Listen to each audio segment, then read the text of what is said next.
Perceptions of what we think we see. This is a follow-up piece to Perceptions of Self, because on top of the three ideas of how we view ourselves, how we view others, and how we think others view us, a curveball gets added. AI-generated humans are becoming part of our everyday experiences with screens and entertainment, whether we are aware of their presence or not.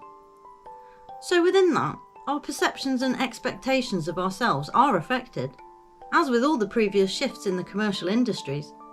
Film, TV, fashion, music, news, politics, finance, etc.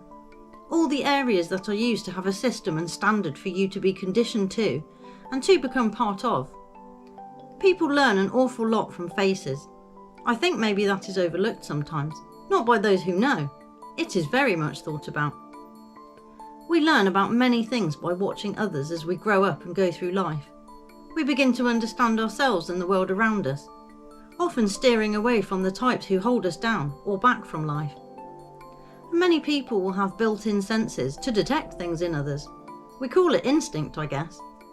But through time and process, we have developed skills to try and recognise signals and warnings. Although, I believe they are greatly affected by environment and well-placed and nurtured false triggers. So, enter into that arena a new range of faces and people to infiltrate the social landscape. We have that going on with real people too. Personal identity and who you think you are seems to be big business these days. And maybe that is helped by the curveball I mentioned, where we now have to factor in what it is we might be comparing ourselves against. And to be honest, we always should have been. But I believed that was towards other humans. And even then I finally twigged that it was a skewed standard being pushed on society.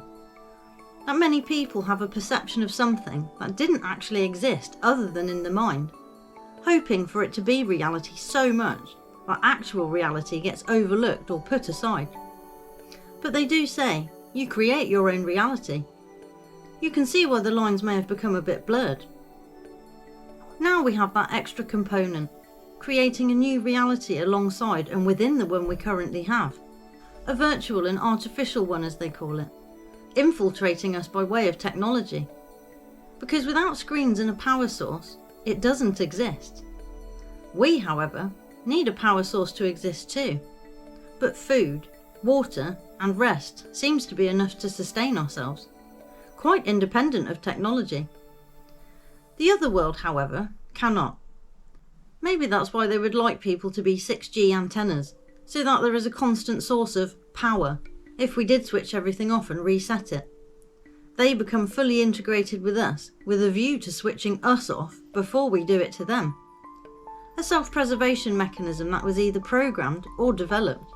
But that goes to the far-fetched extreme, like the Matrix portrayal as us being batteries and scorching the sun. This is a more behind-the-scenes, insidious integration that almost seamlessly slips into part of your life, so smooth you almost don't notice. Almost.